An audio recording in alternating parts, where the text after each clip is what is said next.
really like to start by thanking Zahid for bringing the global to Pakistan.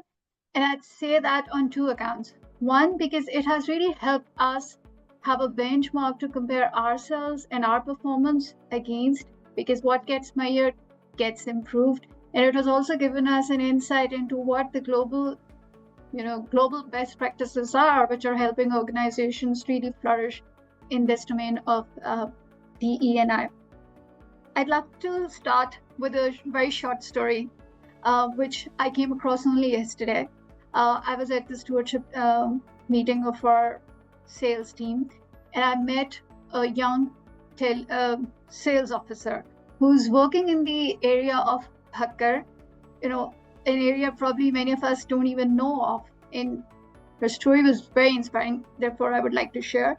She started off as a telemarketing officer with Agro Fertilizers, which ideally started off as a small project to give women an opportunity to work closely with farmers and then eventually graduate into the position of a sales officer. And traditionally the thought is that women cannot sell urea. Like, what does a woman have to do with urea selling? The market is difficult, dealers are not going to be receptive, and probably she won't even have the right knowledge to converse about such a product.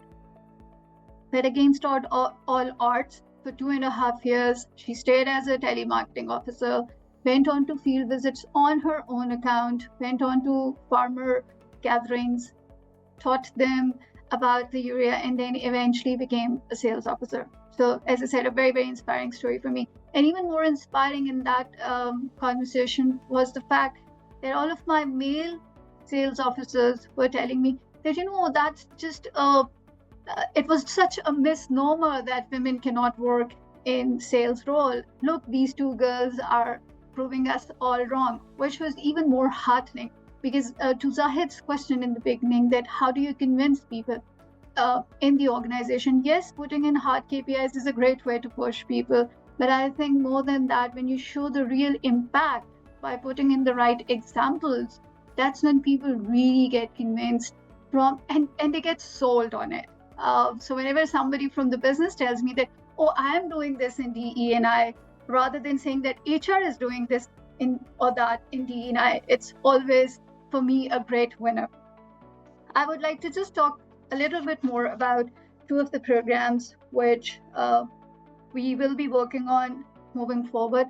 One is that we have to create a diversity of thought process. We have launched a program by the name of Innovate, which is whereby we have really democratized the process of business development and business progress, all the way to probably somebody who's just joined the organization. We are inviting people to share ideas as the growth story for Agro Fertilizers in the years to come. And I'm very happy to report that we have about 180 different business ideas coming from this diverse thought process that we have created. Originally, business development in organizations typically is given to 4 or 5 people, or at best a team of 20 people who would just bring in their ideas. But now look at the power of the diverse thought process, that we have 180 ideas in the first 3 months only. So that's one. The second one that I would like to speak about is the one that Ali hinted on a bit, that is the transgenders and improving their acceptability in the corporate workspaces. So for that, we have started the process of sensitizing our employees, our line managers, by bringing in transgenders who are working in the corporate sector and making them share their stories, because us sharing their story would not have an impact as opposed to them coming in and sharing their real life stories, their real life challenges, what do they go through, what kind of biases they face, and then how do they face them. It has really been a game changer for us. Now our employees are coming to us and asking us that, you created such a good momentum by bringing in them and sharing their stories. When are we going to have our own set of colleagues who belong to this community? So that, again, it's a great heartening moment for us as HR, that we are not pushing the agenda. In fact, there's a pool being created within the organization. So on this, I'd like to thank Alize, who's with us on this call as well.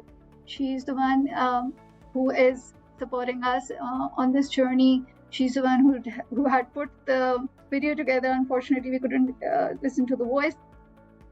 And also, I saw a great opportunity for us to probably collaborate with Jamal. And Jamal, I'll connect with you a little later, because we have an application by the name of Pagai, whereby we are taking financing and buying the urea on a digital app.